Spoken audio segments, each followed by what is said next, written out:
You're listening to Unspooled, the podcast where failed prints are just part of the journey. Hosted by Corey from Moji 3D, the guy who thinks filament is a personality trait, and Steve from Layer by Layer, who probably has more spools of filament than forks. Every week we dive into 3D printing, making, and the occasional rant. So grab your favorite filament and let's get unspooled.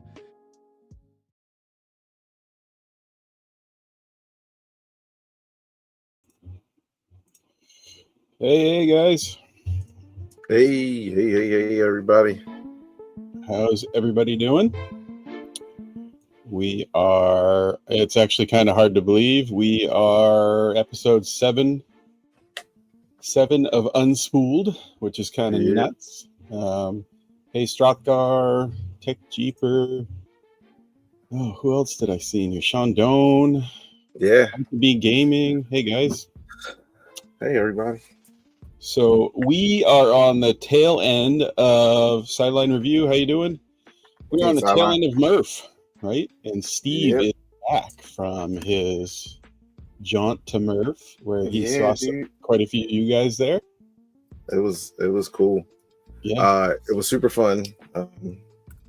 We can get the proverbial elephant out of the room. It's hot. It's always hot at Murph. It's really nothing new.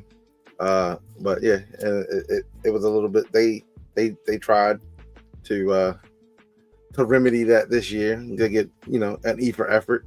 But it made it like super humid in there. So last year they only had like one giant cooler fan. This year they added 2 more, and like nice. It created like a microclimate in the building, dude. It was like the center, which is where I was. I strategically picked the position close to a fan. Close enough that I could still hear people talking without trying to compete with the sound of the fan. But it was a doozy. I'll still go back. It's still a great time. I still had a ton of fun. But yeah. Sorry, I gotta post this one.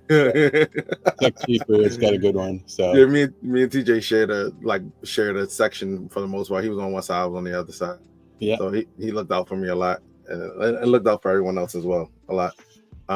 But yeah, so for me it's a double duty trip. My dad lives in Indy, so I took him back home and then stayed the night at his place, and then shot up to Murph.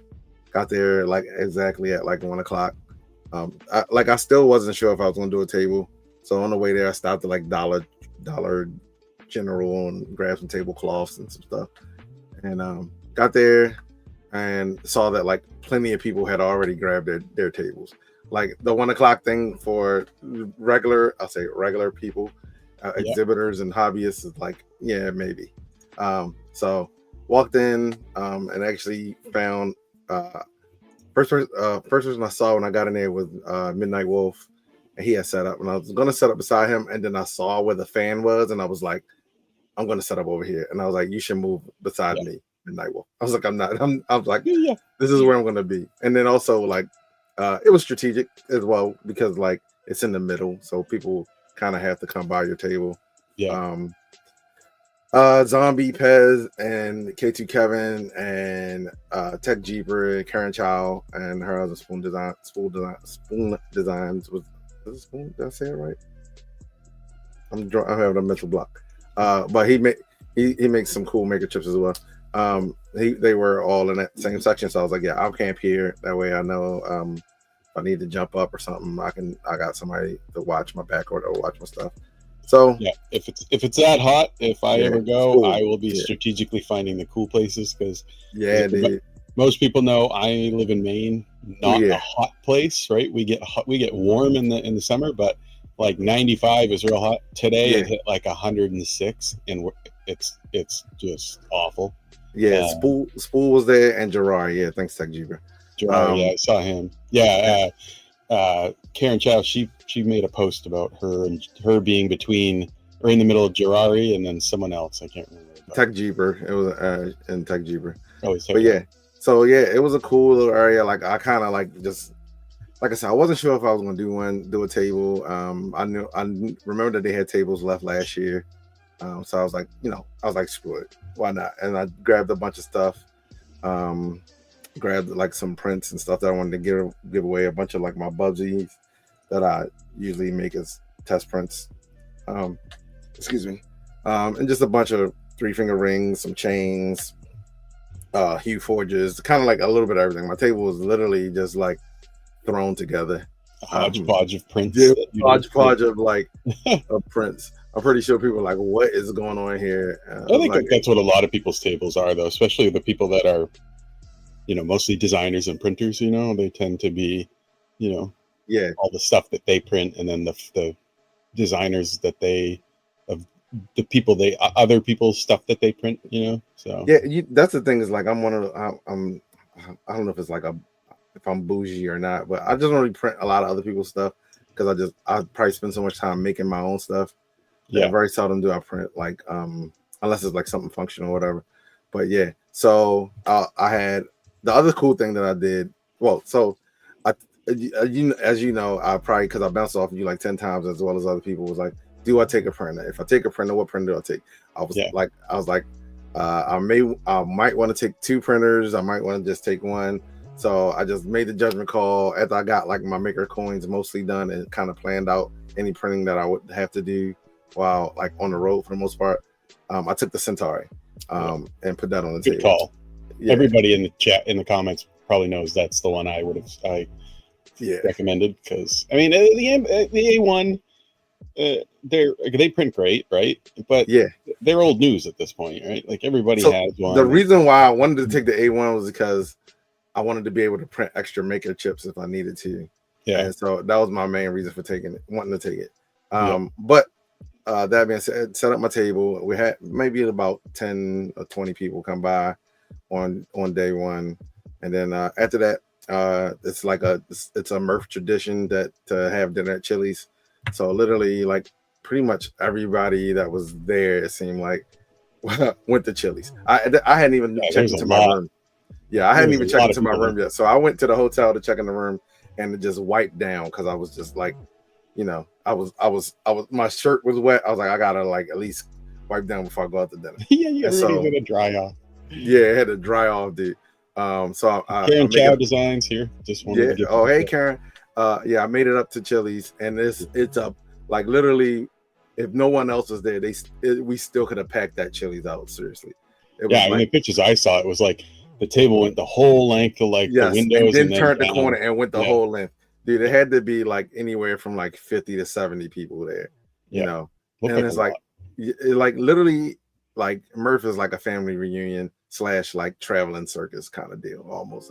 Like the festivals are starting to feel like a traveling circus because it's the same people, and it's just like, all right, guys, and where to go to for what and who has what, and you can direct people to different things or whatever. So Chili's, everybody's hanging out, having fun, eating. I bought some of my dad's hot sauce. People really liked it. It was, to me, that was the first time I dealt with his hot sauce for like 20 years and never tasted it. I smelled it like once and I was like, I'm good. I don't. So it's hot. It's hot. In my opinion, it's hot. I like hot, so I like hot. I'm gonna bring it. I'll bring some to 3D Printopia, and you can determine for yourself. Some people said it wasn't hot. Yeah, of course. Frankenbee was there. Frankenbee did this giant Voltron line. It was freaking insane. But I heard about that. Yeah. He said it wasn't hot. He said it was good, but it wasn't hot. Frankenbee convinced me to taste it. I tasted it. I was like, it was good, but it literally was like, you're like, oh, that's not that bad. And then like 7 seconds later, you're like, you're regretting everything. Well, if it's so hot there, it actually might cool you down. Dude, yeah, seriously. It's so hot in your mouth that your body's like, they could have put it on the transformer that blew and probably healed it up or something. Could have welded it or whatever. Dude, but yeah, so have fun. The next day, I go back to the hotel.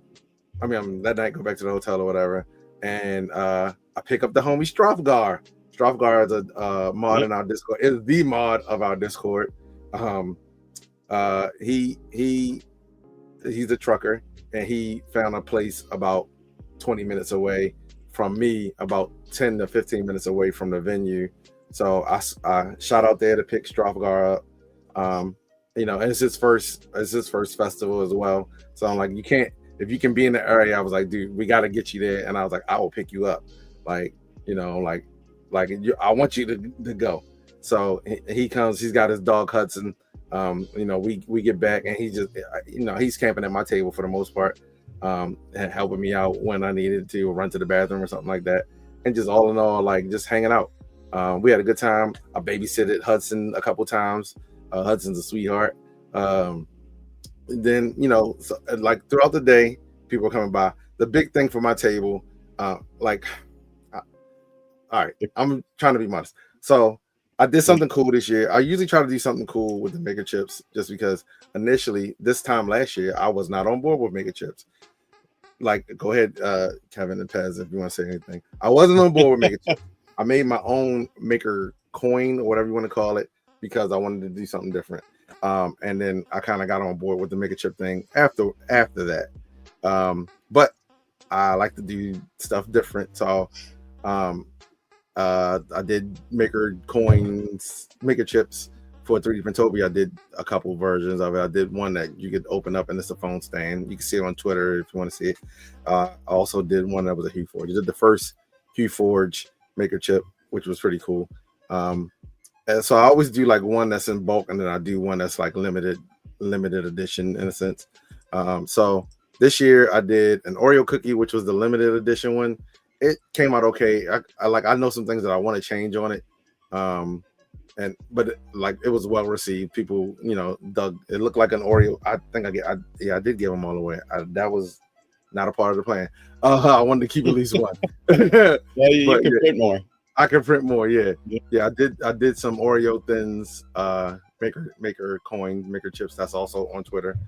And then I also had a I was calling them makeable chips, but Daddy Wazzy came up with a better name called Make Your Chips. You saw that, yeah. It's a good one. Yeah. I was like, I like that name. Basically, so I can kind of demo it. I actually got some in my pocket. Hold on. I can demo. I basically made it where people could make my maker chip for themselves, but they could customize it with rings.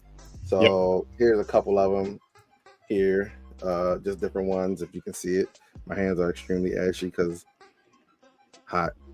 But yeah, so and basically you could take this ring off. If I can get it live on TV, but you can take these outer rings off. Yeah, I know, no pressure, right? Let me grab one that's better. You can take off the rings. They're not meant to be taken off after the fact, but they can still come off. It's 3 pieces. You get 3 pieces. You get a core, is what I was calling them, with like my logo and a QR code on it, and then you get 2 rings. They look the same, but they're actually different. And basically, you put your core in, all right? Put the core in, and then you put your outer ring on. You can interchange colors. Yeah, and then they snap together. So I'm gonna do it right here. And so I did, after doing a couple of these on the first day, Friday, I was like, I need a mallet. So I went and bought a mallet, and there you go. So you got to make it. And I'm gonna design it so that people can print them on a single color printer. That way, anybody can make a maker chip. Basically, the center part will be probably a Hue Forge of some sort. Or just have like a single layer on top of a darker color or something. A single layer on top of a darker color, or it'll be made for like RFID chips or something like that. Or maybe I'll do both. So that was huge. Kids were stopping by, and basically I went and bought a mallet so that I can hammer them. It makes it 10 times easier, 10 times faster. Like people loved it. It was cool. Like most of the time I design for other designers. I like when people like it. I like when designers like it, and I got like some great responses from other designers, which was freaking sweet, and like to me, that's where I get like the most of my joy from, because then they understand the limitations. Like, you understand the limitations of, trying to make these types of things on the 3D printer. It's not always easy. I got lucky because I started it on Monday and was able to get 200. Was able to get 200 printed within like 3 days, if not less. Yeah, because I mean, anytime you're designing something that needs to needs to snap together. If you're a designer, you realize that it's a difficult thing to design, because you not only have to design it to work for your printers. If you're a frequent printer, you probably have more accurate printers than the average individual. So you need to model in some tolerances that are a little bit greater than maybe you would normally do. That way, if anybody's printing your thing, the parts are going to fit. So it's a tough thing to do, and to do well. And one of the things I used the K for the rings. I used the K1 and the Centauri Carbon. Yeah. So I'm using 2 separate printers, so you can easily have your tolerances just kind of go to crap, and that's the key. Like if I'm designing something that has multiple parts that needs to fit together, like I won't usually print all the parts in the same printer, because that's kind of neat. I'll put, if it's 5 parts, I'll put all 5 parts on 5 different printers, because then if it fits together, then you've got it pretty well situated. Dude. So it's a good idea. So it was cool. Like, people loved it. Kids were coming back. I'm like, hey, look, you can't keep coming back and making more chips, like, because I don't have enough for everyone. Well, you need a sign. You should have 3D printed a sign that was. I was trying to be nice per user. Excuse me. I was trying to be nice, but I had some kids that were like, dude, please, I appreciate you liking it, but please don't come back. I'd have been like, Strothgar, chase the kids away. Yeah, dude. Because it was like, number one, and you had a cute dog there too. So that brings the kids. Number one, you make them so that with the hopes that people will follow you, but little kids aren't gonna follow you. So now they're just taking chips. So if I do it again, I may just do one where they can. I'll have a station where they can make their own chip, and I'll just print some logos, random logos or whatever, and they can have their own little custom chip or something like that. But so that was probably one of the bigger things for my table. I talked about a lot of stuff. Talked about the chains that I had. Talked about hue forges and explained hue forges to a lot of people and how they work and how you make them. I also had a microscope on the table so people can see what a print looks like, up close, and it was freaking them out. If you really want to see, if you really want to make any good printer or any good print look bad, look at it under a microscope. Yeah, it's insane. Dude, I love looking at prints under a microscope, and filament as well. I was gonna do filament, but that microscope isn't really that good for filament. You want to kind of have it backlit, and that one doesn't. Well, Tech Cheaper just had a recent comment that is interesting. Yeah. I want you to highlight it real quick. Yeah, so we need wrong one. So you gotta give us a backstory about this. Okay, so literally, I don't know which was a bigger hit. If the maker chips make your chips were a big hit, or the poop. So basically, I have a the t-shirt poop pancakes. Press. Yeah, the poop pancakes, sure. Yeah, and I have a heat press, and so a lot of people were like, "Whoa!" I had these plates on my table that were basically filament waste. Wow, why did I do that? Because you did the L's. You did the L's, man. Go back. Yeah. Go back. So basically, it was filament waste. What else was it? Supports, and failed prints that I basically put on a t-shirt press, and I melted them down into plates. And it was a process that over the course of a day that I figured out and I showed the progression from the very first one that I did to the very last one that I did. And and people were like, whoa. And then some people were like, I got a heat press at home. Why didn't I ever think of that? And so number one, it showed me that even though we feel like it's a very small and niche community, there's still a lot of content out there to be made that people aren't aware of, because Filament Stories did a video on using the heat press to melt your filament as well. I don't know if she went as deep into it as I did, but basically, because you could use those plates as for other artistic things. You could route them out shapes. You could press them into shapes. Then technically, and I'm not sure about this because this could be bullcrap, but I think because of the way that you're melting them, you're kind of annealing them in a sense, because it's all being fused together. and then you allow it to kind of like cool down as well. So you don't. It's not like a regular print where you can break it because of the lines or because of the seams or because of the different parts of it. So you like get these pretty hard plates made out of like what do they call it? Homogeneous, right? Like you kind of melt everything. I used the word homogeneous so much this weekend. I said homogeneous piece so much this weekend, dude. Literally, I probably said homogeneous so much this weekend. I probably said it more this weekend than all of my life before this. So Polymorph says a Pupnini press. Yeah, a Pupnini that's a good press, one. Yeah, a Pupnini press. Because like I've seen there's a pretty common Instagram video that goes around. I don't know who did it, but they have the skull silicone mold that they melt the poop into. Yeah, and it makes these skulls. And it's the same thing as what you're doing, just in a different shape. Yeah, and so my initial reason for getting into this was I just wanted to get I was tired of it taking up so much space. So I just wanted it to be some daggone fly. I just wanted it to be smaller. Yeah. So in doing that, basically it was like I was gonna make like ingots that I could just reuse later, and I could just throw them in a box, and then if I need them, take one out, melt it, use it for whatever. But I started making the plates, and I was like, "Oh, this is pretty cool." But it seemed to be cooler than what I thought it was because so many people were asking about the plates. And if you could press those thin enough, you could probably use them in a vacuum former. Yeah, you probably could. Yeah. I got some new ideas for stuff that I may want to do with it. I may need to find like a vintage pasta roller. That way I can gauge the thickness and like make sure that like there's consistent thickness across them. But I got some ideas and stuff I want to do. I also might need to get a CNC machine because I want to make my own dies for certain things. And I think if I get a CNC machines, they are coming out with the Milo V2 soon. Yeah, if I can version 2, and if I can make my own dies, that'd be cool. And then Zombie gave me an idea of like, hey, maybe try making a record. So I have been hunting for a master record or a record die or whatever they call them.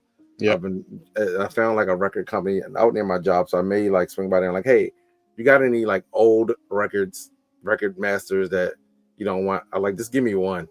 I'll pay for it. I was like, I want to try something, and I may try it myself first, and then if not, take like the press out there and see if because all it is heat a press in a mold.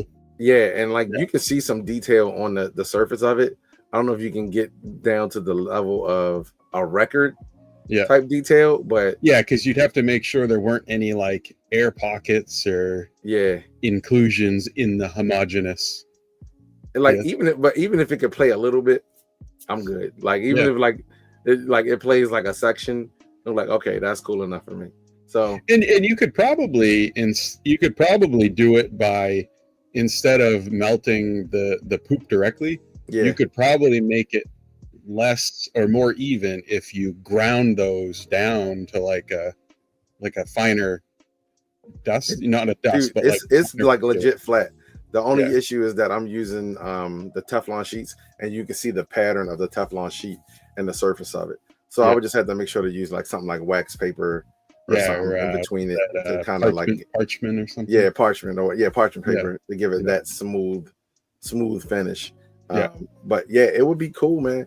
Like I may do some stuff with it for 3D Printopia.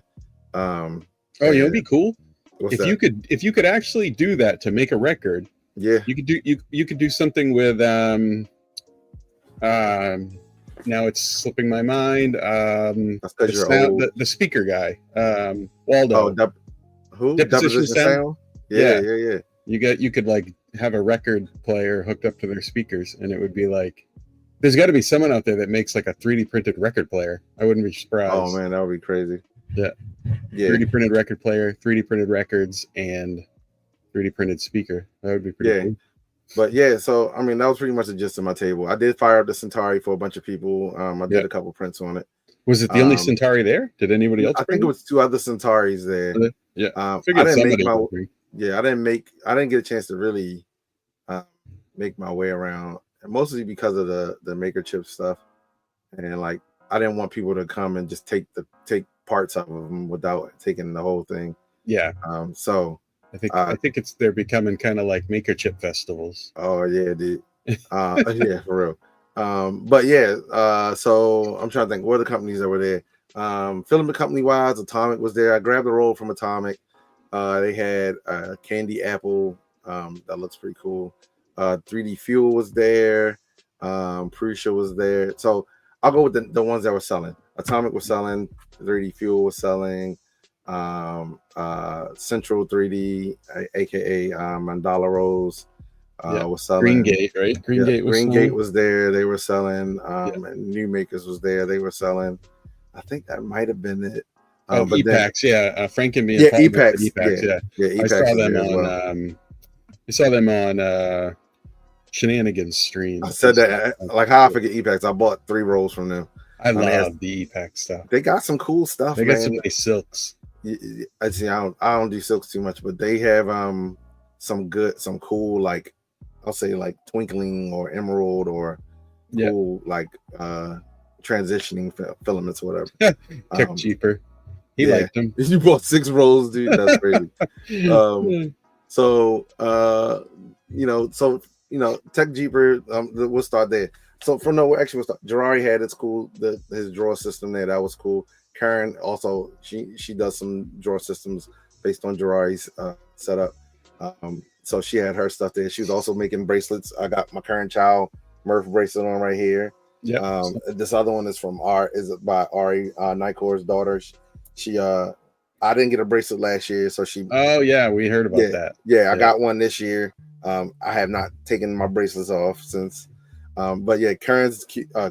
Karen's station was freaking sweet. She and Spool station. Spool made a maker chip that squeaks, aka because they do the TPU squeakers and stuff. Yeah, it squeaks. It was freaking amazing, dude. I was blowing that thing because my dog loves squeak toys. I was blowing that thing all day yesterday. My son was like, "Can I have it?" I was like, "No, you cannot." Did anybody do the whistle? Because we had talked about the whistle. Spool did a whistle before. Yeah, I was trying to do a whistle, and he did a whistle last year. I don't think he can make. He couldn't. Was it? No, he did a whistle for 3D Printopia. Yeah. And it's not easy getting a whistle mechanism in 3.5 millimeters. It get real. You learn a lot about yourself and a lot about whistles trying to make a whistle.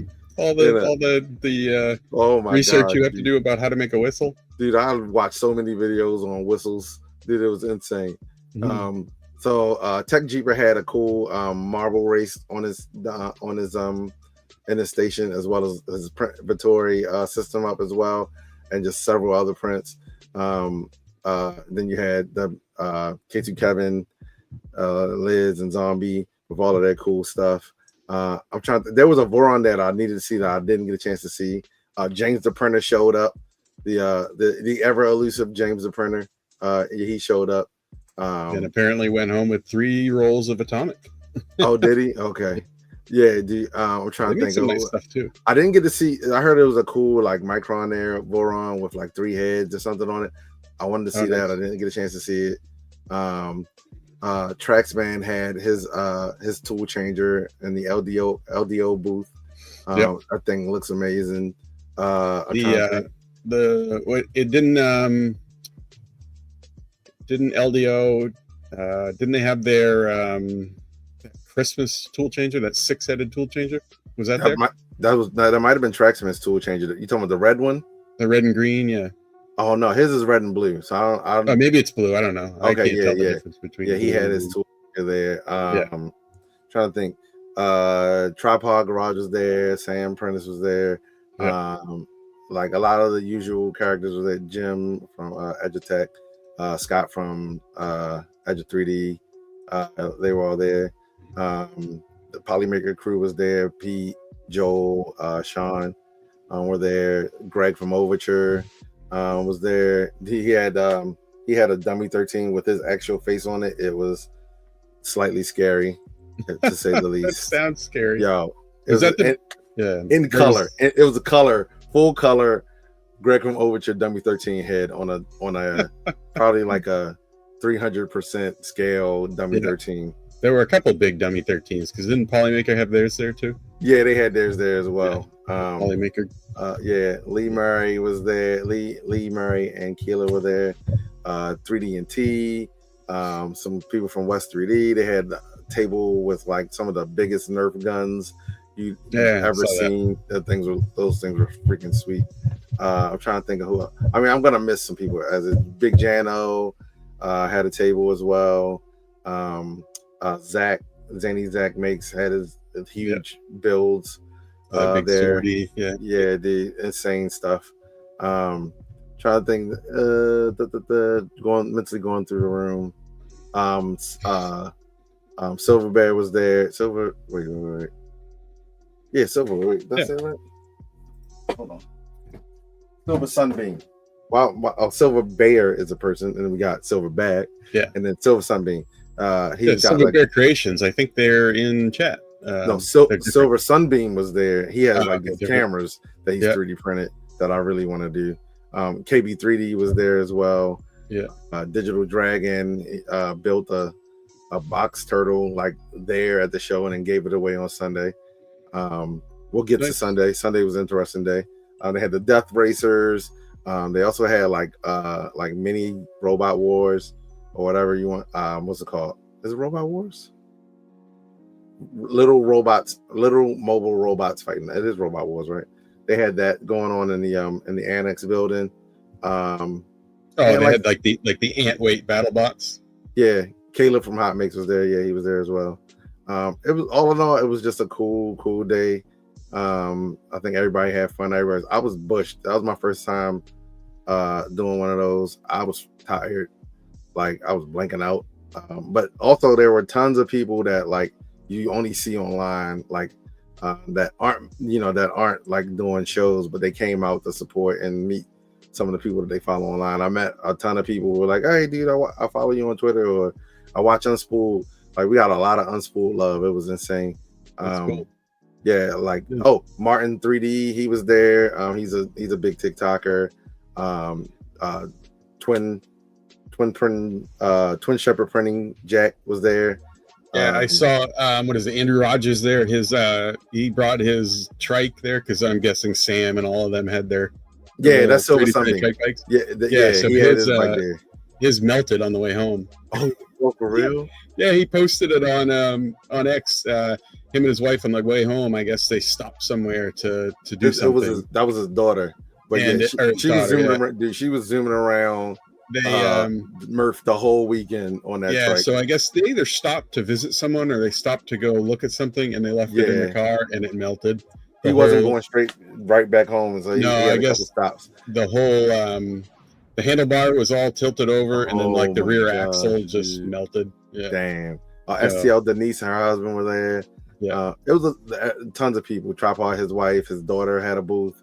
It was literally like, like a family reunion, to the point.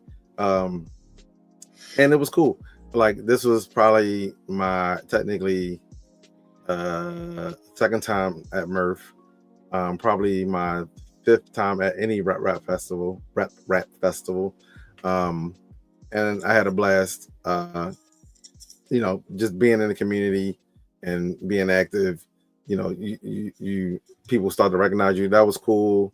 And like all in all, I had fun, man. Yeah, like anybody in chat who hasn't been to, whether it's Rocky Mountain or Murph or Earth 3D Printopia, or if you're overseas and go to Smurf, any of them are a blast. They're all fun. And like I said, this one is a lot less formal. Yeah, not to a fault, but it's for lack of a better term, a chill type of thing. All right, now to the elephant in the room. Like I said, they had the chillers.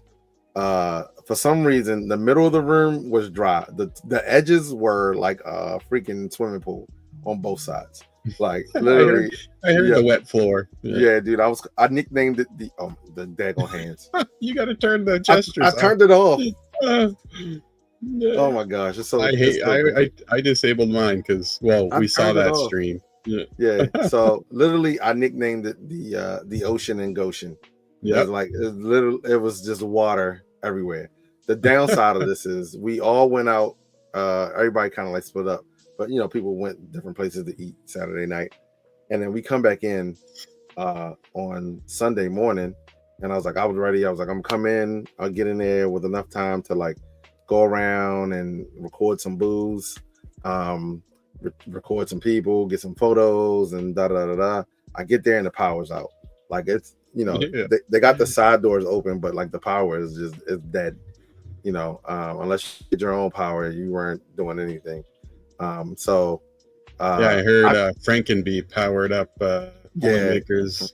It was like a Ford or something commercial in there. Yeah. He like plugged in the booth to his truck, and they were able to kind of keep playing games and stuff like that. But over the course of the night, like anything that could absorb water absorbed water. Like literally, oh yeah, like your boxes that your filament was in absorbed water.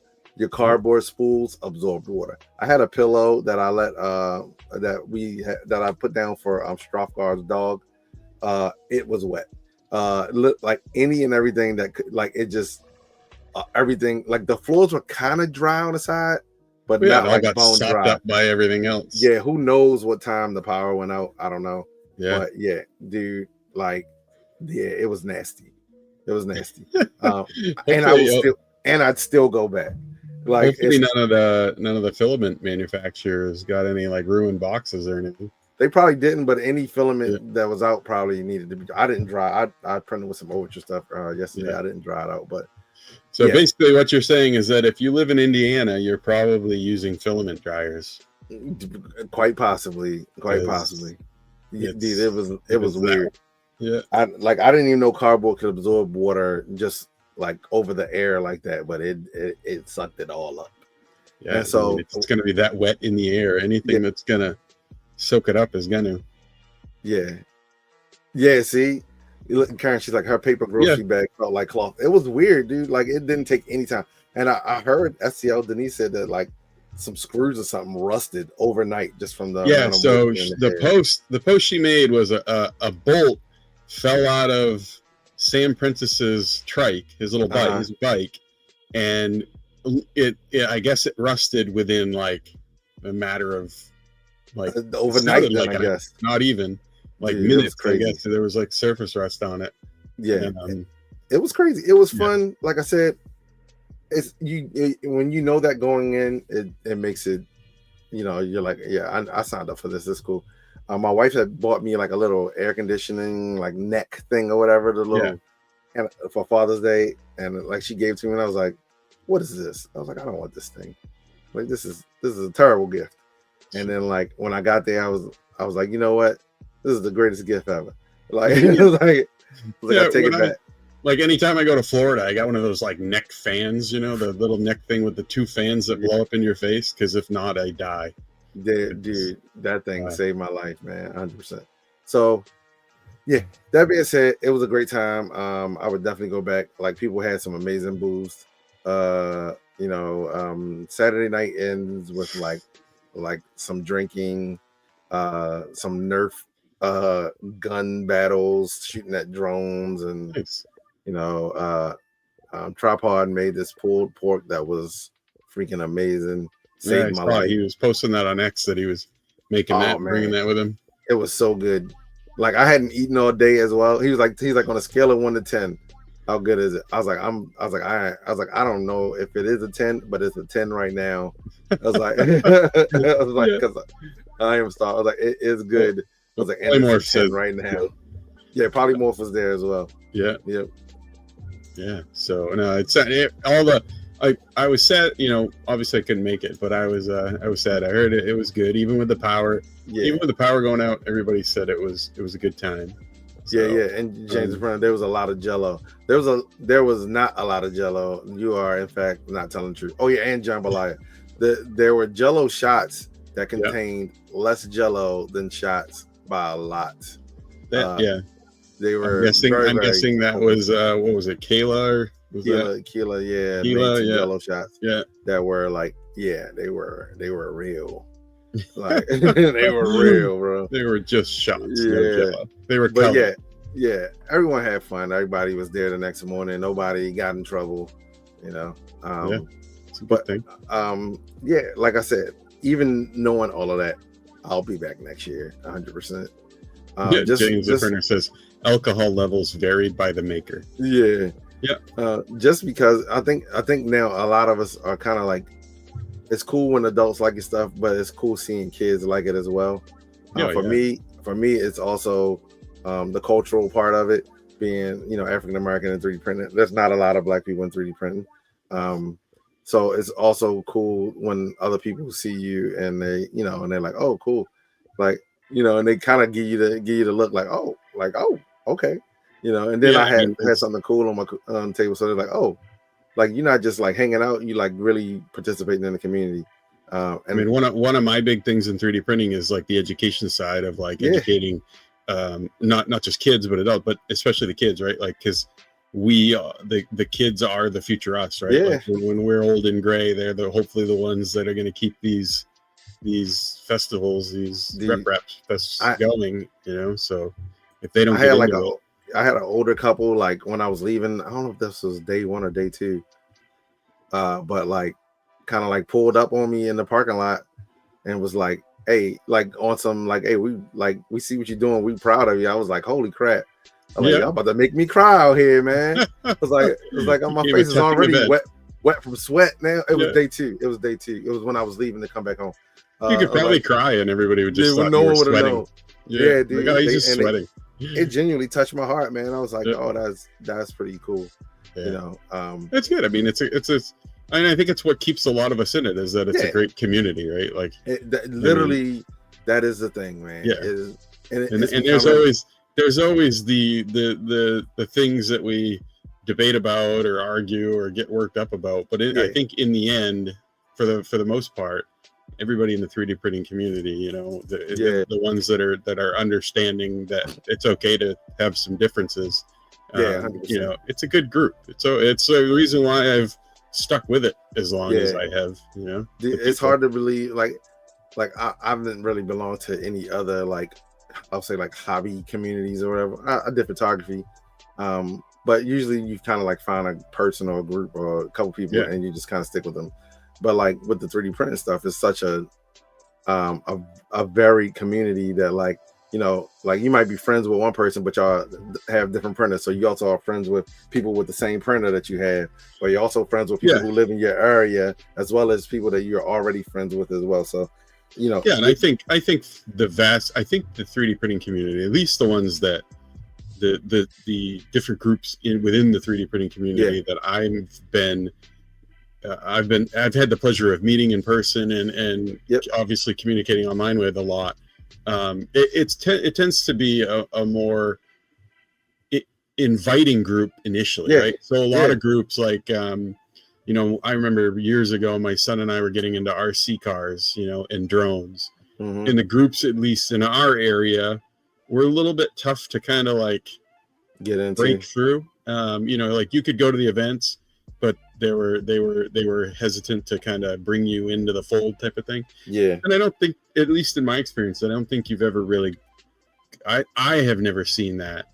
And I hope that anybody that I have that has been getting into the community and looked at me as far as like, hey, invite me in, you know, I always hope that I've been inviting, because, you know, I think the vast majority of us are.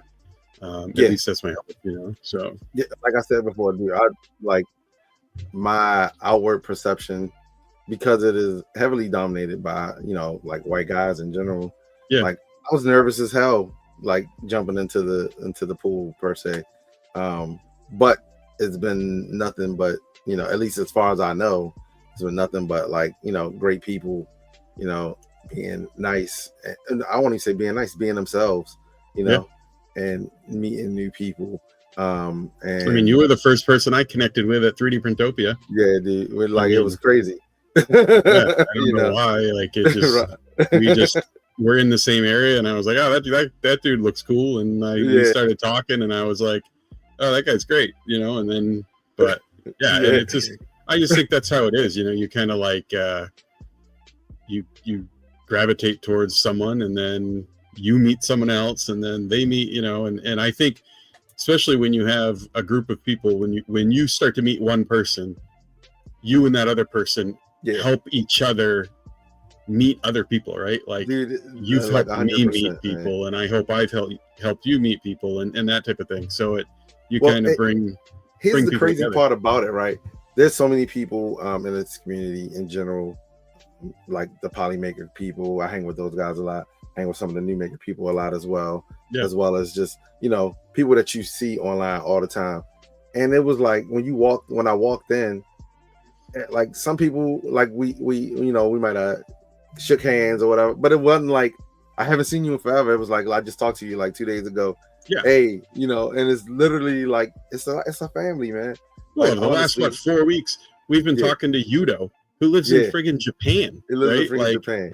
And if I saw someone who lives in Vancouver that I talk with a lot, if I saw them tomorrow, I wouldn't feel like I hadn't seen them in ever, you know? Like, yeah, dude, legit, like 100%. I'd be like, hey, you know, we chatted in a Discord chat for 4 hours last night, you know? Right. Yeah, you're like, hey, good, I'm glad you made it. Like, okay, let's pick up where we left off. You know, and that's like with Tech Jeeper is the same. Like, it was like, hey, Tech Jeeper, what's going on? And, you know, like we shook hands and it was like, all right, cool. You know, you're just happy to see them, but it's not like you're like, well, tell me everything that's going on, because you already know, because we all talk. You know, it is legit a community, you know, that's spread, you know, for the most part around the world. You know, so I mean, I talk with people from Germany and the Netherlands and England and Japan, and holy moly, like it's not just a, like you said, it's not just a community that brings you into groups of people locally, but like all over the world. It's crazy. And you know, and I don't think there's that. I don't really think that there's a lot of communities, hobby communities, that are really like that. Yeah, right? 100%. You know, I think 3D printing is a little bit unique when it comes to that. For real. But yeah, that being said, like it was a great weekend. If you have not been to a Rep Festival, try to make it to one. It is cool. You'll see people that you talk to online all the time. Yes, we gotta make some eye contact at 3D Printopia if you come up this year. But yeah, like it is about community. And that is one of the biggest things for us here at Unspooled, is like we want to, like, we're not trying to be like Mother Teresa or anything like that. We just want to create some cohesion and just some cross blending of communities, because there's so many 3D communities. You got, you know, Twitch and Discord people, you got Twitter people, you got YouTube people, you got TikTok people, you know, that you got people that are all in like these subsets, and they really in some situations don't really cross, because if they're trying to play the algorithm game on whatever network they're on, they're kind of like locked to those places. And I think some people who aren't using it as a platform, right? They're just people, and they're into 3D printing, not content creating, not designing. They're just into 3D printing. I think a lot of times they pick the platform that they're comfortable on. So one of the biggest ones is Facebook, right? There's a lot, because of the groups. There's so many people that are on the Facebook, but I'll run into a lot of people in the Facebook groups that I don't see on X or Instagram, or, you know, so I think that was one of the things that we had to talked about or discuss when we started this, was that trying to bring more of those people into the Discord world, the X world, the Twitch, YouTube, just trying to connect as many people as we can. And I think that in general is kind of what a podcast does, no matter what the podcast is about. It's about community, and it's about connecting as many people as possible who have a shared interest. Dude, the number of people that were like either new or like felt like they were on an island, and like, you know, as far as that I talked to over the weekend, that were like, oh yeah, I'm working on this thing, but I'm stuck. I was like, dude, you're not stuck. Like, there's Discords. I was like, you know, there's tons of Discords out there. So is one of those things that you're not stuck. Is Pete in here? Reprinted 3D.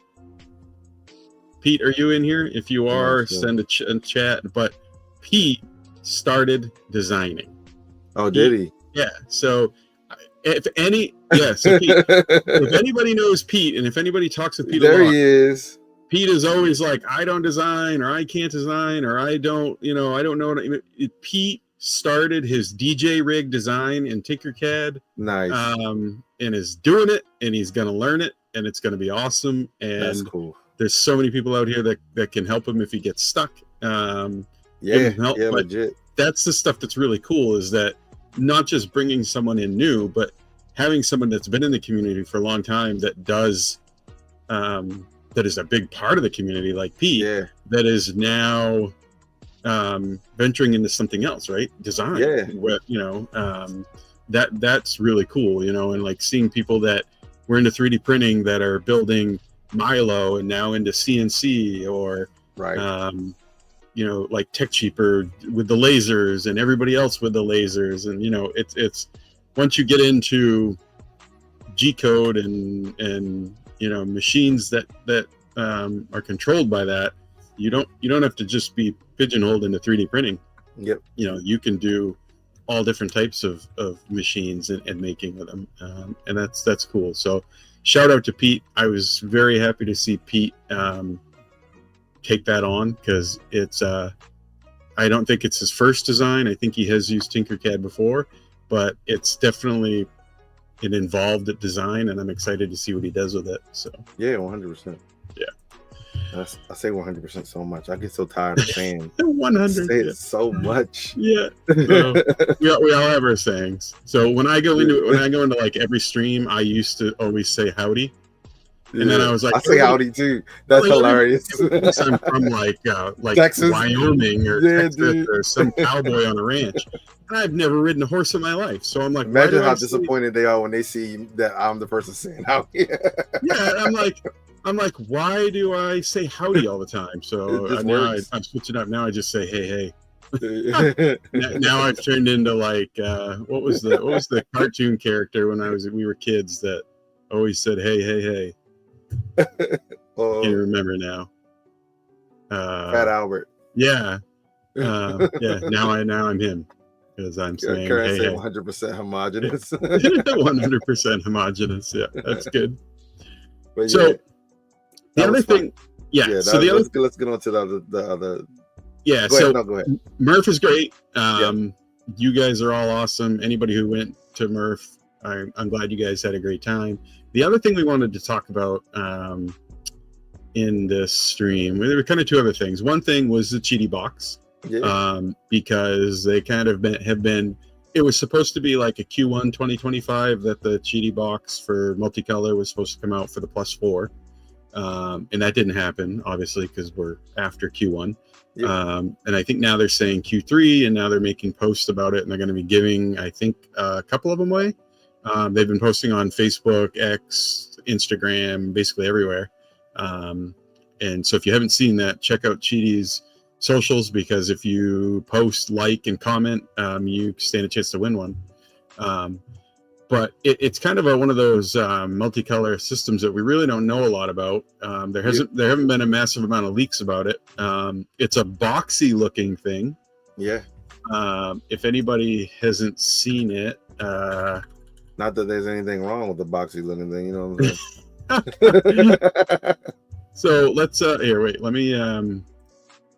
If you like boxy, you like boxy. It is what it is. Boxy.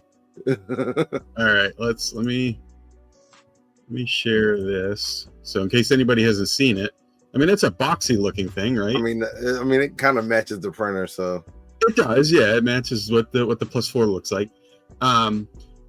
I have heard that it does not. It's not a filament dryer. Okay. So it's not like the Ace Pro or the new AMS Pro 2. So it's not a filament dryer.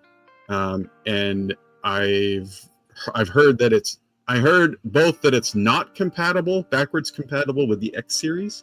So like my favorite Cheaty printer is the X Max 3, that it's not going to be compatible with that.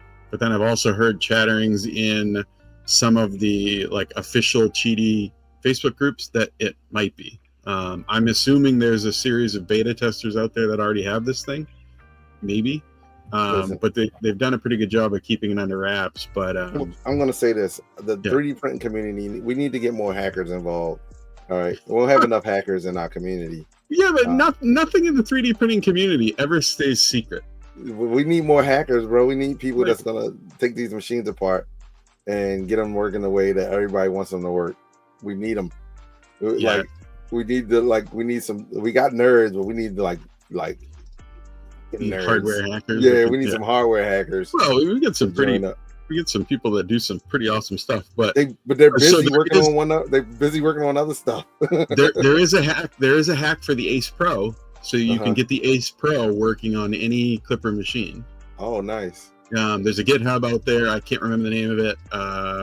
If I find it, I'll post it somewhere. But yeah, it's a pretty simple hack, upgrade, mod, and then you can use the Ace Pro with any Clipper machine. So, which is pretty cool. But yeah, so this is the one that I'm kind of excited about. I hope that it's backward compatible with the XMAX 3. If it's not, I might have to end up buying a Plus 4. I don't really want to because it's not the size that I want. I wish that it was bigger, but the printer itself.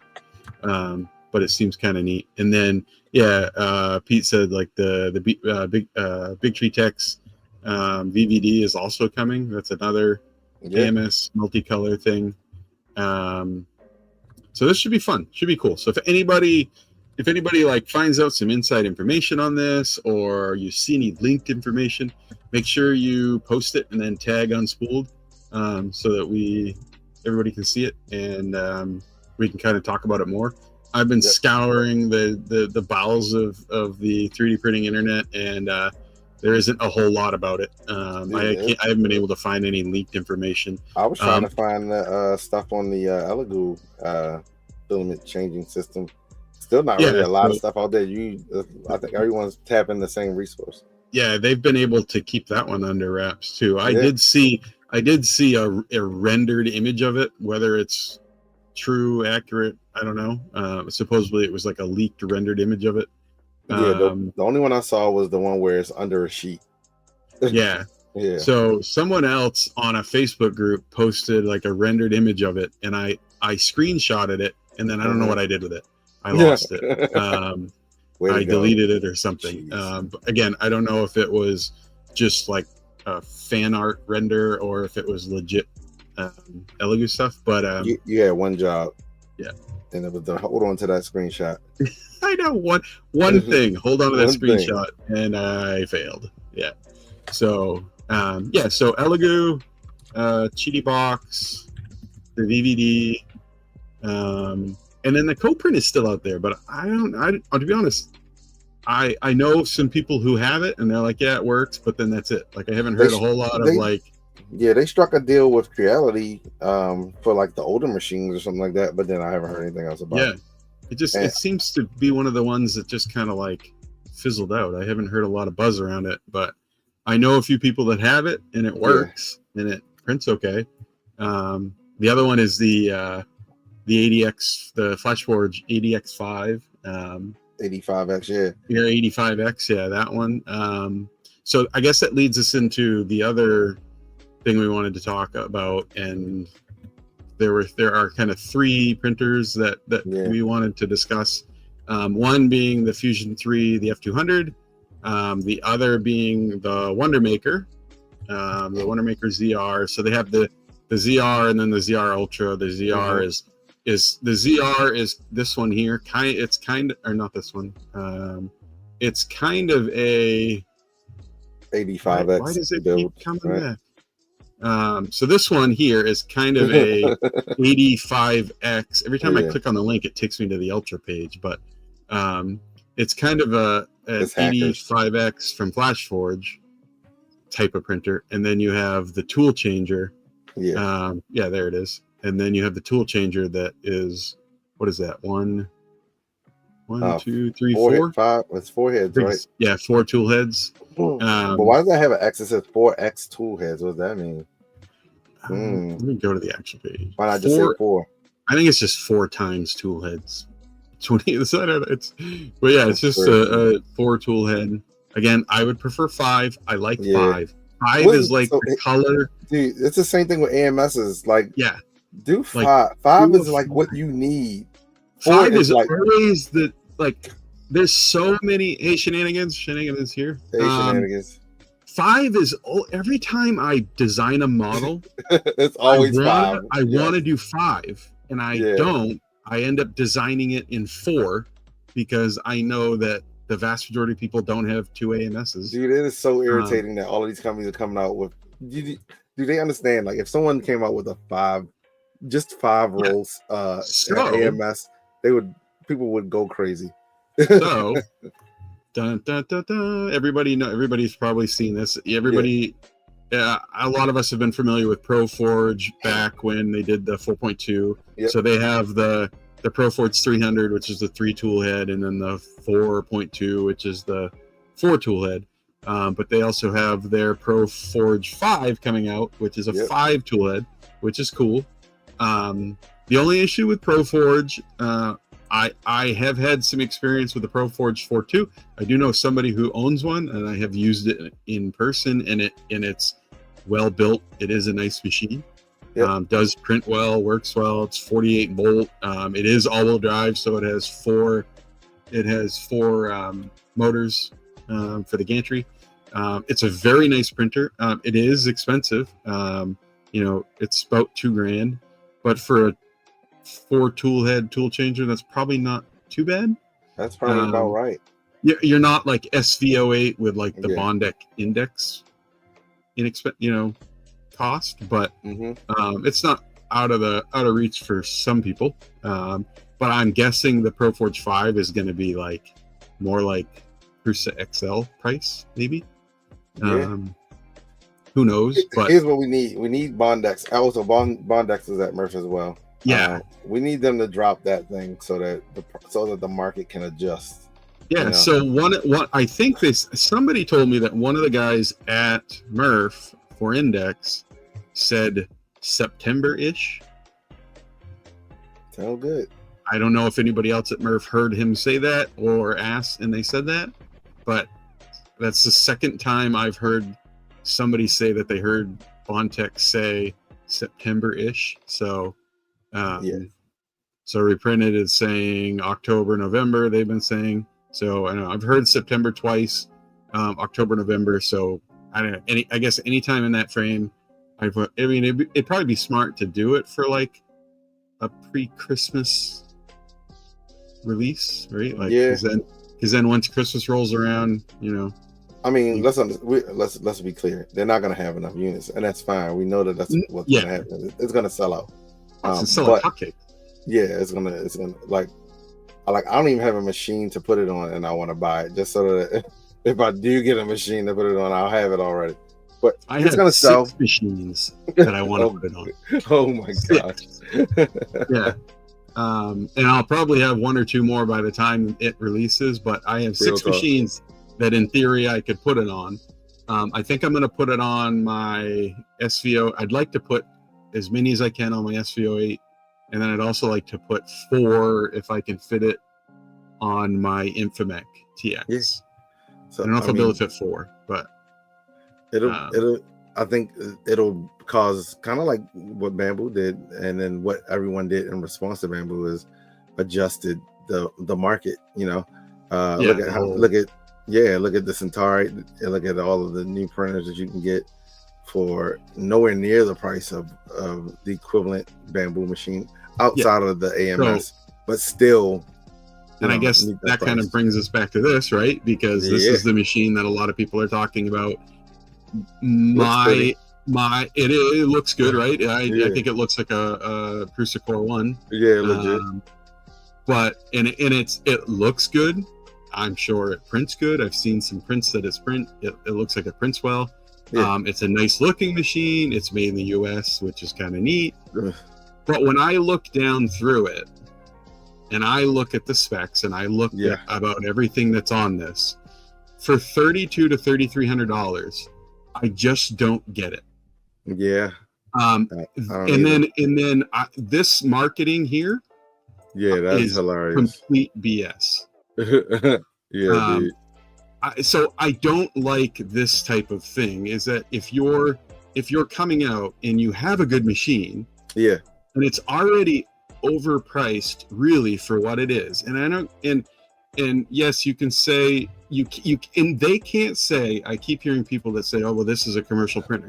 Well, if it's a commercial printer, you're not going to say this. Nah. Right? They're obviously gearing it towards consumers as well. Absolutely. Maybe commercial as well.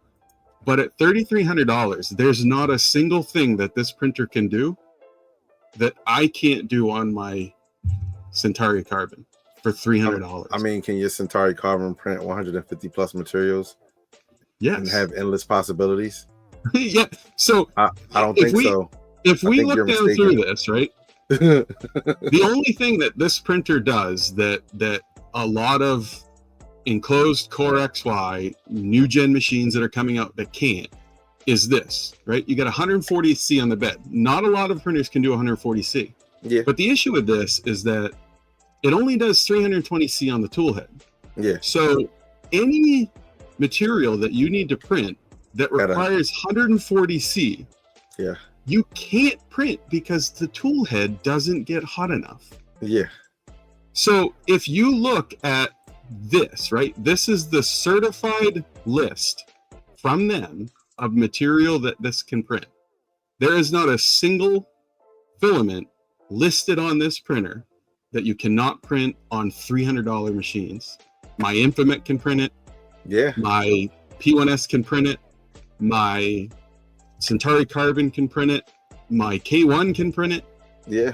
There's nothing listed here that justifies a $3,300 price for and I say, consumer printer, right?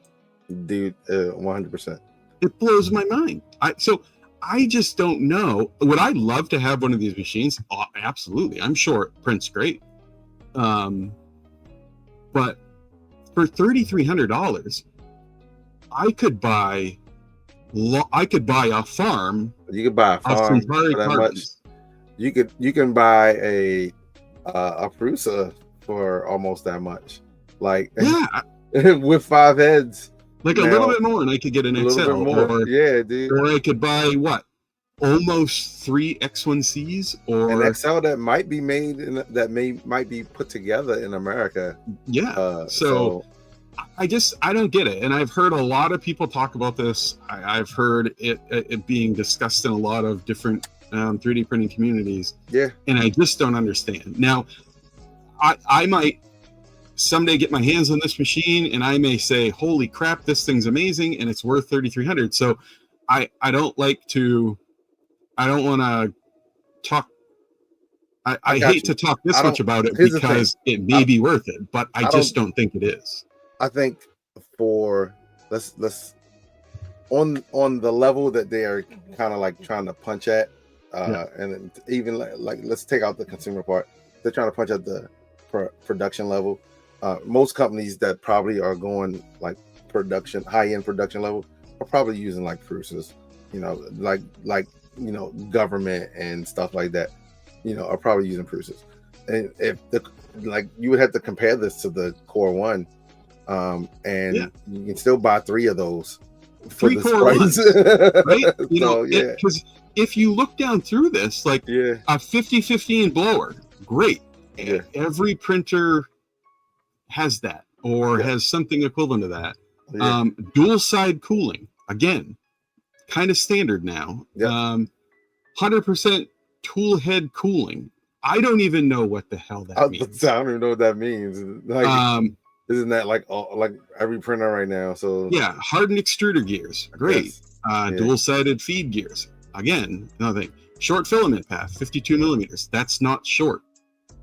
It's not any shorter than 35 other tool head designs out there. It does have a Wham Bam PEI so that we talked about this before stream. The one thing that I was like, holy crap, it's awesome that it comes with it, is a Wham Bam plate, because I love Wham Bam's plates, both for the resin. I used to use their they're flexible resin plates. But I mean, that's what I see. But and then not only are they, but they're visibly, like, even in their marketing, like there's one here, like they're clearly like they're pretty targeted with what they're saying, and they're clearly going at it's at the bottom.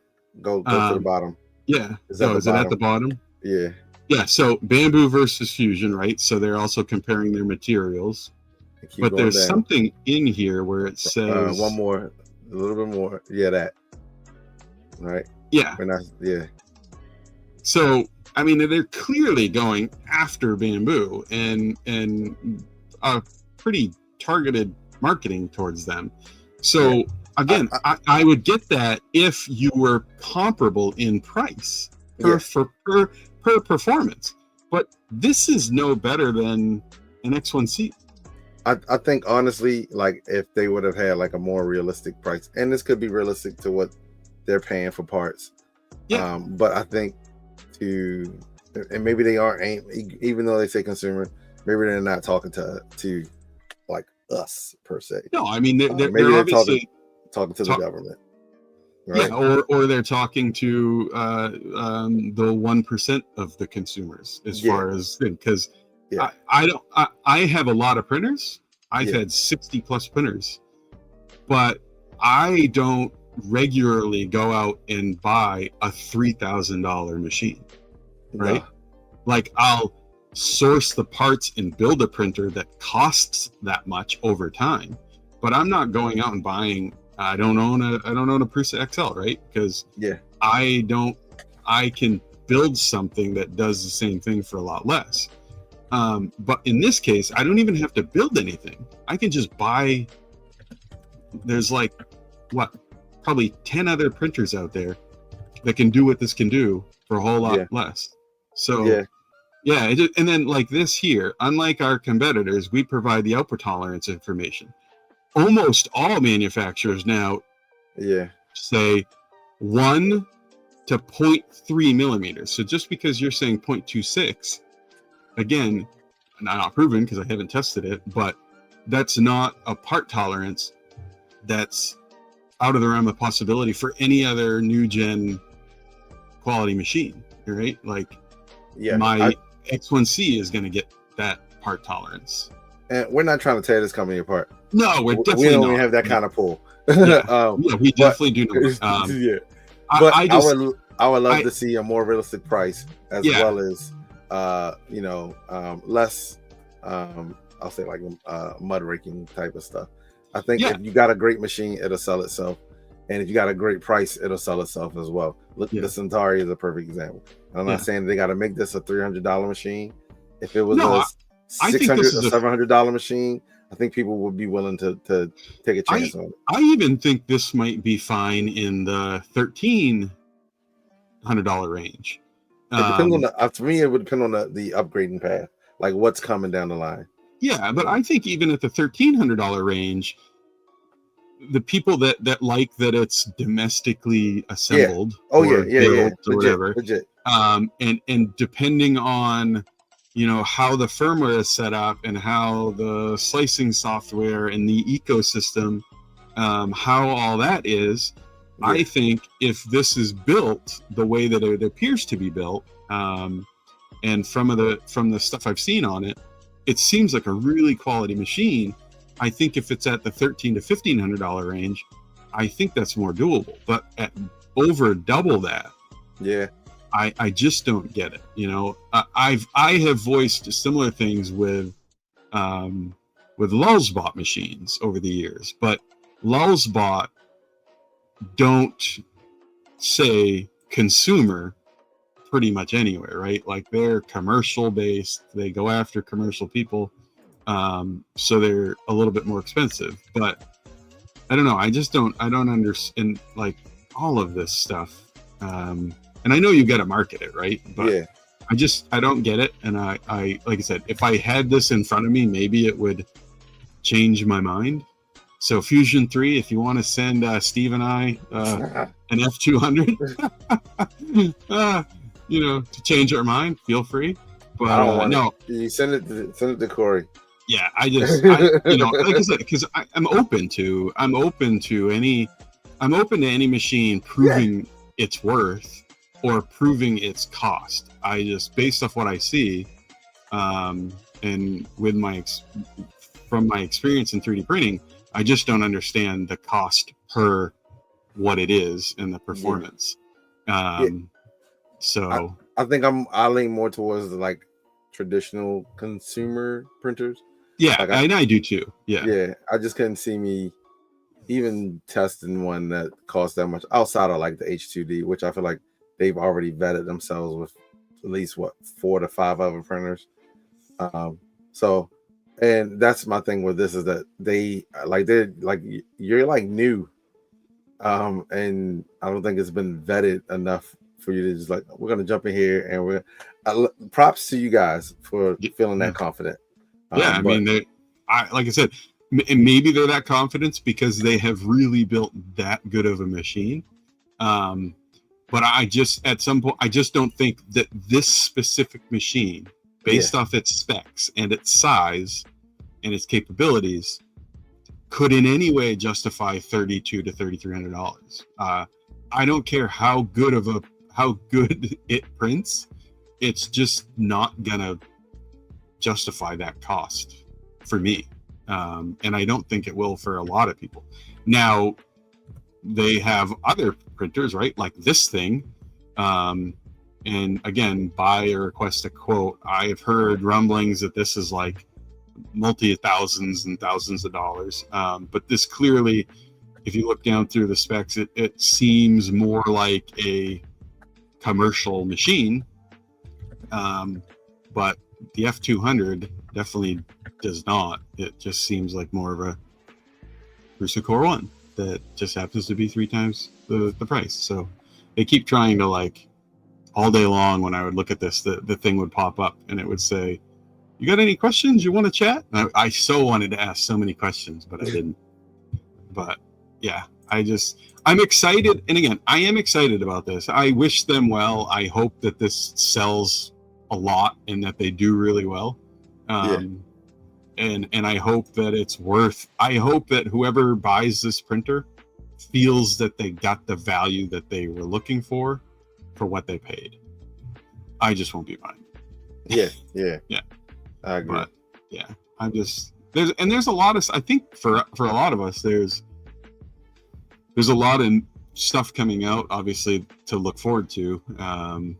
I am somewhat excited about this. I am a little bit I'm always leery and hesitant about Kickstarters because I've done some Kickstarters in the past, and they've bit me.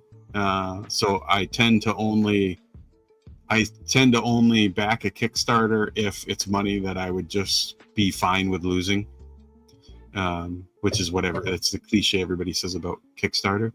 But I like the tool head. We all ask. So I have heard a lot of like negative comments about this, about it being a Kickstarter, and that a lot of people, I've heard a lot of people say like, oh, they're not showing any videos of it actually working, of an actual printer, of it actually printing. And I'm okay with that as it stands now, because we have all been asking for low expensive tool changers. Well, and they're not trying to reinvent the wheel here. No. It's just they're trying to make an inexpensive tool changer is the assumption. And I think I know I've asked for it, and I think I asked for it on the Meet the Polymaker thing. Like, one of my things that Joel asked me about was, what do you want to see? And I wanted to see sub $1,000 tool changers, 4 and 5 tool head. And I think whoever this is, I don't know a whole lot about them, but they're clearly trying. I can't remember what their OG name was, but it's a different name. But they're doing this under Wonder Maker now. Yeah. And I remember seeing another name about it, but and I just I hope it's successful, because I think we need more tool changers that are affordable for your average 3D printer. Like, you got the ProForge 5, again, this is not going to be the Wonder Maker, right? This is not going to be a printer that probably even 60% of the community is going to be able to afford. You know, this is probably going to be a top 10, top 20% of people that could actually afford this.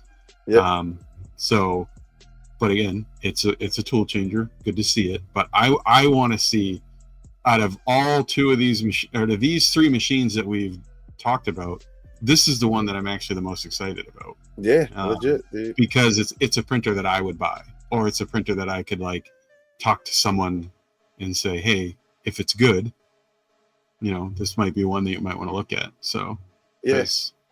I mean, it says $549 for early bird, so I'm guessing it'll probably end around like the $799 mark or something afterwards. But that's still again, completely reasonable, right? For 5 heads. Yeah, I think for is it 4? Yeah, 4. So 4 heads. Is it 4 or is it? Oh yeah, 4. Yeah, 4 tool heads. Yeah, but for 4 tool heads, I think that's a good price. I would pay that. Yeah. All right, I rambled on and on, but no. Speaking of things that we haven't seen any proof of yet, the Loop, the filament recycling system. Oh yeah, it's been like a year now. The first person I saw post about that was Uncle Jesse. Yeah. So I had seen some big marketing stuff about it, but the first person that I actually saw that talked about it was his post. Yep. I think he did a TikTok video of like, is this thing real? Yeah. And did he end up getting one? I don't think anyone ended up getting any yet, because I don't think it's even. What? Hold on. Wait. Sorry. Pete said he got an update from them this week, but I don't think no one's seen them. Like, I'm not doubting that it. Like, I'm on the optimistic side of like, hey, maybe they are doing something that no one else was able to do. I just need to see the proof. And so if they can like just show us it works, I think they have the community behind them. And like, I hope that it works. I think it would be great, because like I have experience with the ArtMe 3D, and that will make filament, but it's not user friendly. Like it's not an easy thing to get set up and working right. So if that works how they said it was, and they did do a stream, I think it was a TikTok video or something, where they showed it, and it was like they ran through it. Did they actually show it working? Because I remember they were supposed to do one and it got delayed. So it never happened. It just showed the machine. They actually didn't run it, but it showed the machine because. And it was, I think it was a direct response to Uncle Jesse's video about, is this thing real? Because at that point, people had only seen renders of it. Yeah. And they had showed it, and it was a legit machine. And I signed up for the, like, notify me of your updates and stuff. And I get them. I don't ever look at them. I probably should. But, it is interesting. It would be cool. I think that's one of those things, like the Filabot, right, is that other $20,000 filament maker, and it would be cool to be able to, for the everyday person, for not $20,000, to be able to grind up make filament either from fresh pellets or from recycled stuff, and to be able to you okay? Are you muted? Oh, so I think it would be cool to be able to make filament. I mean, how many of you guys in chat would, if you could get a filament maker for a reasonable price, would you recycle your own prints and failures and poop and all that, or use fresh pellets, and would you make your own filament? Like, because I think I've talked to some people and they're like, no, I wouldn't even bother. Why would I? I'm just going to buy a $12 spool of PLA. So I think some people are like, why would I even bother? It's a lot of work when I can buy filament for so inexpensive. So I think it's kind of a hobbyist niche. Yeah, it like like I already recycled my filament, not back into filament, but into plates. I like, for me, the first thing I saw was the blender. I'm like, let me just get the blender. Yeah. Like, I'll be happy with that, you know. So like I think it's the what's the word I'm looking for? It is the white whale of 3D printing. You know, it's like, it's the Moby Dick. It's like the thing that, you know, people want but never got, you know. Yeah. So if we could get it, everyone would be super excited about it. But I think people have been let down by machines so much in the past that we're like, okay, it's not gonna work, you know. And yeah, it's just a tough thing. Like, a lot of people have made filament, but it's not an easy thing to do, to make it good and to make it a consistent diameter, and to make it easily printable. Like, probably the best thing that's out there for that is not even using pellets or recycled filament. It's using bottles, and that's the Recreator 3D. Like, that works, and you can create pet filament out of bottles with a Recreator 3D for pennies and print with it, and it prints fine. So yeah, it's just, I think you're right. The white whale is a good way of putting it, is that I don't know. I'm a tinkerer. I'm a 3D printer and a tinkerer. So in Polymorph says it, sometimes you don't need one more thing to research or learn. And he's not wrong, right? Like, the tinkerer and 3D printer in me, I know that I have enough projects, right? So do I need something else to try to work with and learn? Probably not. Now, the ADHD person in me says, heck yeah, give it to me, right? I want to learn it. I want to do it. But I probably don't really need it. And I'm not sure if I did have a loop, and even if it worked well, I'm not sure if I would even, I'm not sure if I would use it regularly, right? Like, because if it's between doing all the work and producing a single spool of filament, or buying a roll of filament for $19.99, my time is worth more than that. So I'll probably just buy the filament. It's, you know, it's kind of like, it's like, I was a car guy growing up, loved cars. Got to a point where I stopped working on my own cars because my free time was worth more than the money I saved bringing my car to a mechanic. And I look at this kind of similar, is that the time I'm going to spend in the space that I'm going to give up, because that loop is going to take the space of a printer, that I don't know if that value to me, spending the time making my own filament, would ever be worth it. Yeah. Like, if you got a farm, it's probably makes sense to have one of these. Yeah. Because, you know, you can use a bunch of your recycled or fails, and, you know, maybe, you know, out of like 30 machines, maybe make a couple rolls to save money. Yeah. But it's going to depend on how much that machine costs. And I have a farm level amount of machines, right? They're not all the same one, but I have a farm level amount of machines, of printers. Yep. And I print a ton of prototype parts, and I print a ton of stuff. So being able to create my own filament, it might save me money, but it's going to take up a lot of time. Yeah. Which the time is more valuable to me than the money, for the most part. I think because, like, they had a cool thing going, and it looked legit. They had people, and it looked like, you know, they knew what they were talking about, but now they're taking too long. Yeah. I think, like, if you say you had a machine that works, like, it's been almost at least a year, if not more. Like, if you really want to push this thing on to people, you got to show them proof. I understand. Because at this point, everybody doubted it in general. Yeah. And at this point, you've taken so long. It's kind of like the you're like, nah. What was it? The Frozen Arco, right? Like the Frozen Arco, that their printer and multicolor. Now, if you back that in Kickstarter, they're just now starting to send the Arco out, but it doesn't have I don't even know. It doesn't have the multi-material with it. That's coming later. So, but I wanted to back that, and I almost did. No.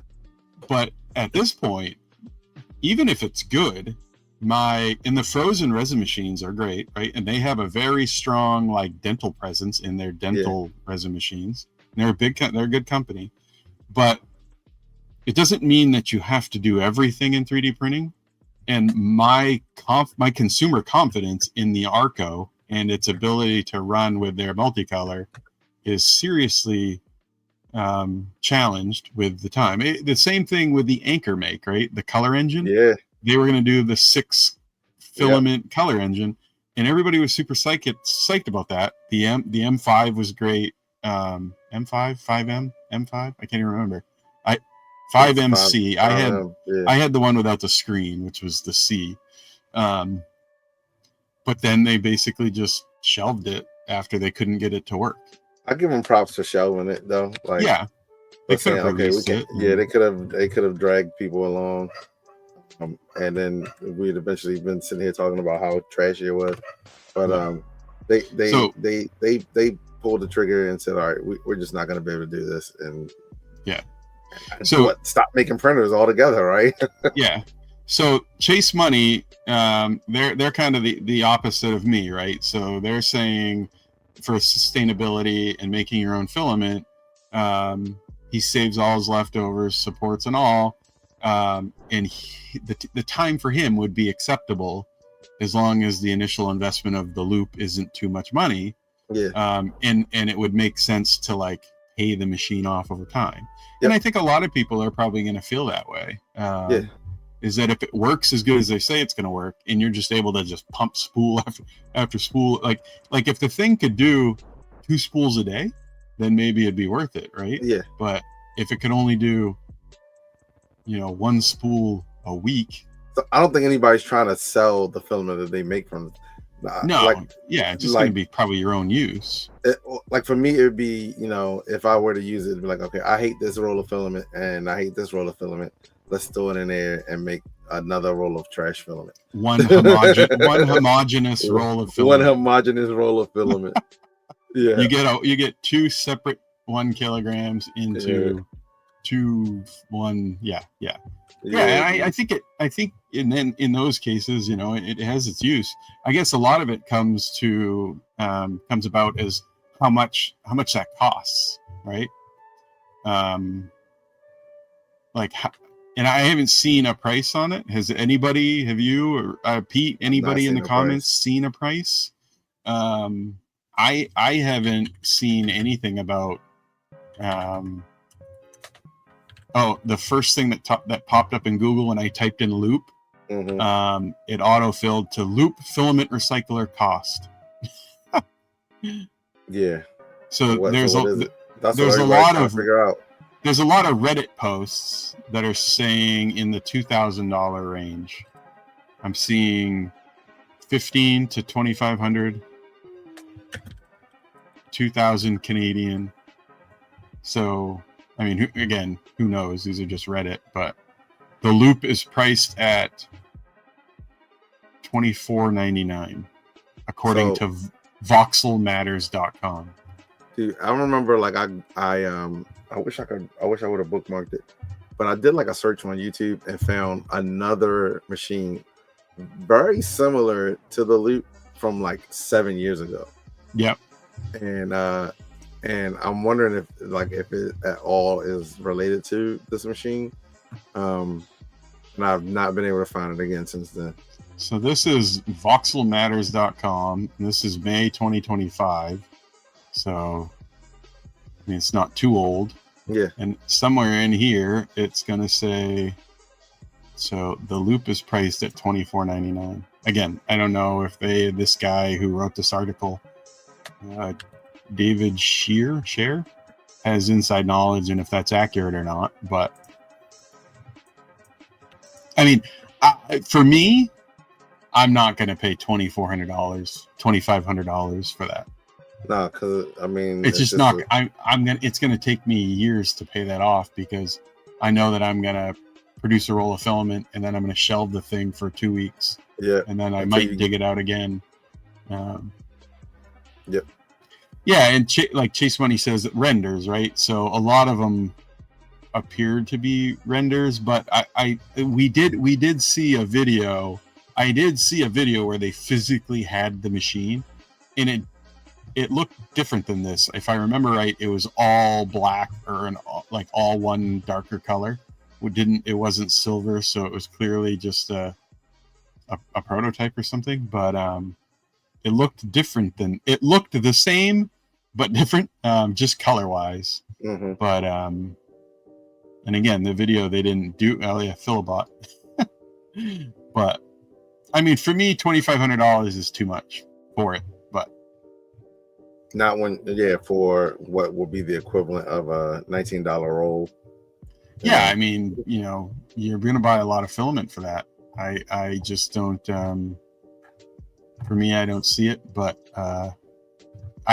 for me, it would just be about like just having it and saying that I've done it. Well, you also need the experience. You need the real material as well. So not only is it just your scraps, you also need the raw material. Well, and that's another thing is that I'm not really good at. I print a lot of different material, right? I print PLA, PETG, PCTG, polycarbonate, nylon. I print the gamut of the technical filaments, and I am not good at separating at all. Yeah, and I would never be good at that. Because space is a premium for me, and until I build my new shop, I don't have the space to separate all that out. That was one of the things for me. Was like I was like with the hoop plates. Yeah. I was like, I wouldn't mind like just if someone wanted to get rid of their old filament, I'll take it, and then use that to make some more plates, or just to have a little bit more supply. But then I'm like, people don't always separate their stuff, so I didn't want to run into that situation where, I'm like, hey, okay, you didn't separate everything, and now I have, PET G mixed in with PLA, which, to its defense, you get it hot enough, they will stick together. I've done it already. But like if you start mixing like PETG and PLA together, like you're gonna have a real bad time trying to make filament with that. Yeah. Oh yeah, for sure. Like, for sure. Yeah, and that would be me, right? Like I would try even my best effort to keep all of my recycled prototype parts, my poop, my brims, my purge towers, all that stuff. I would make my best effort of keeping that separate. Yep. But I wouldn't. I would end up running. I would end up running into an issue. Yeah. And I would be like, "Why is this filament coming out like crap?" And that would be it. I would have inadvertently put PETG in my PLA bin, or vice versa. Or you would invent a new filament. Boom, got him. yeah. I'd invent the next HTPLA. Or big filament will be knocking at your door like, we need you to stop right now. We need you to stop making that. Yeah. We need you to either that or I'd like fume myself to death and be dead in my shop because I do one of those plates. When I was making those plates, I almost passed out. Now I say that I didn't almost pass out, but it was like, woo! I stood on top of the machine, and I imagine it must. I mean, once you heat it like that, it's gonna put. Even just heating it, a 1.75 millimeter in a nozzle. That'll off gas and smoke, and especially if you're printing stuff at like 270 plus. But so I wanted to say a shout out to Bear 3D Tech. I see that he's here. Awesome guy. I follow him on X. Yeah, Cyber Jules dropped in a little while ago. Hey, Cyber Jules, welcome. Good people. Lots of good people. Yeah, it's what is it? We've rambled on for what? We're 15 minutes over time. We are. Why didn't you guys stop us? I just really quickly want to reiterate is that my pointing out Fusion 3's F200 as I don't get the price for the value or what you're getting in the printer.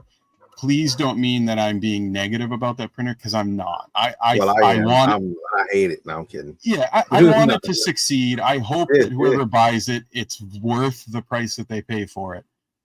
So I am just saying that, in my opinion, I just don't get it. I don't get the price, for what it is. So I just wanted to cover that because I did hammer it pretty hard. You did, man. I was like, wow, he's really going in on this. I was like, geez, man, what did they ever do to you? Just some things fire me up, and it's not in a negative way. I'm not upset with them. I'm not irritated. It just some things fire me up when I feel like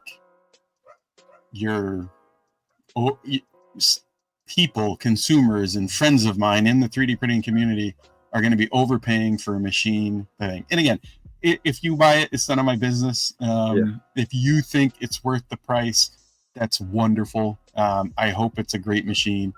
What I would be upset with is if a lot of people buy this machine and then in a year from now they just fold up, or disappear, or the machine isn't as good as people are saying it is. So again, I hope they're fine. Here's something that would probably make it, but I think they would have said this on the page if that was the case. If they were like, "Hey, it's completely open source. It's Clipper. It's native Clipper. We're not bastardizing it or anything.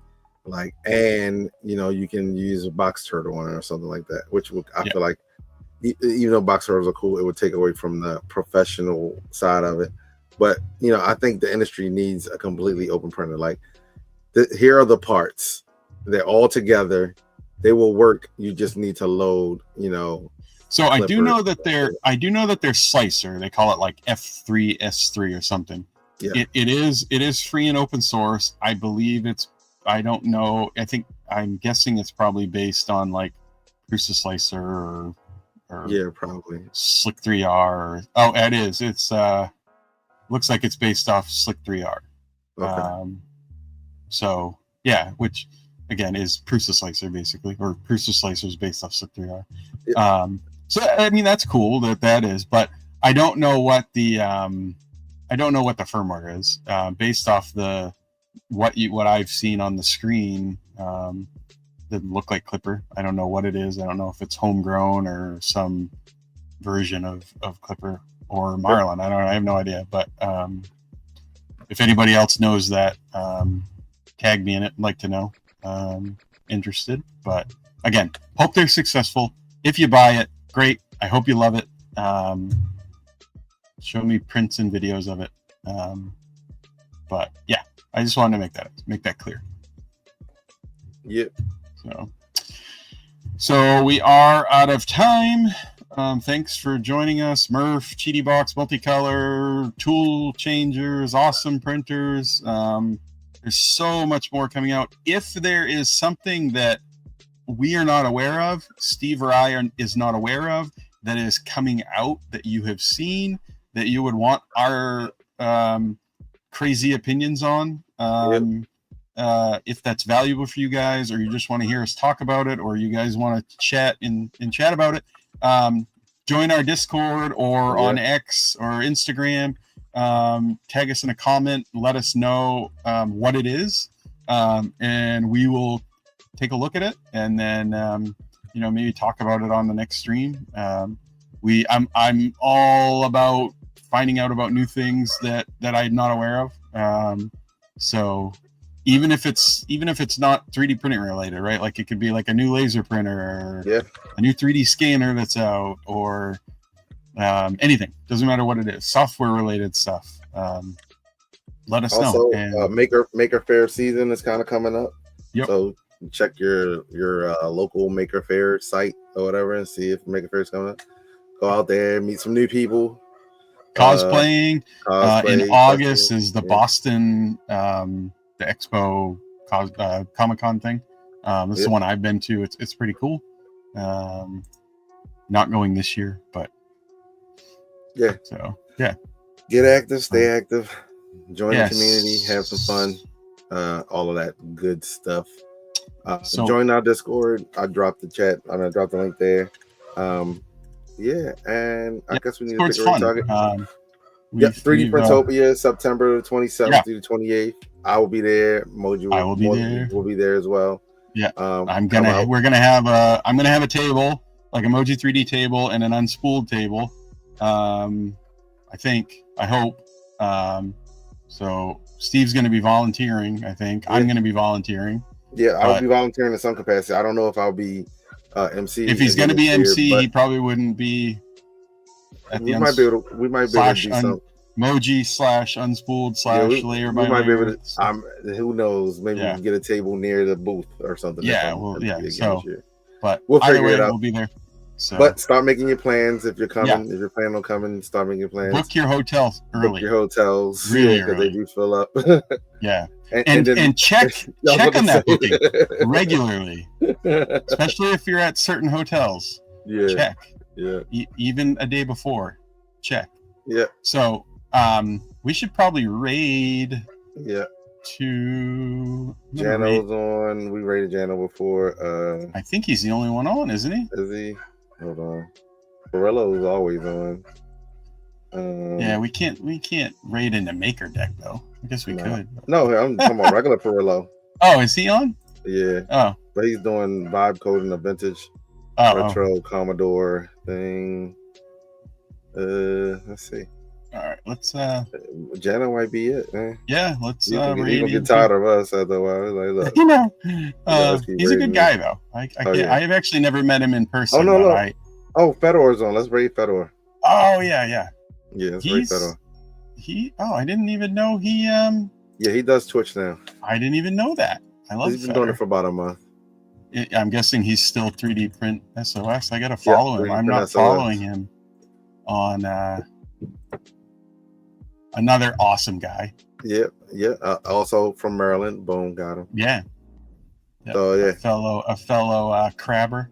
A fellow crab. I guess if that's what people outside of Maryland call us. I found out that crabs were a thing when I went to 3D Printopia. Yeah. All right, so we're gonna rate. Yeah. All right, thank y'all for coming out, guys. Hanging out with us. We appreciate you. Bye-bye. Go do something awesome, and we'll see you guys next week. Cool.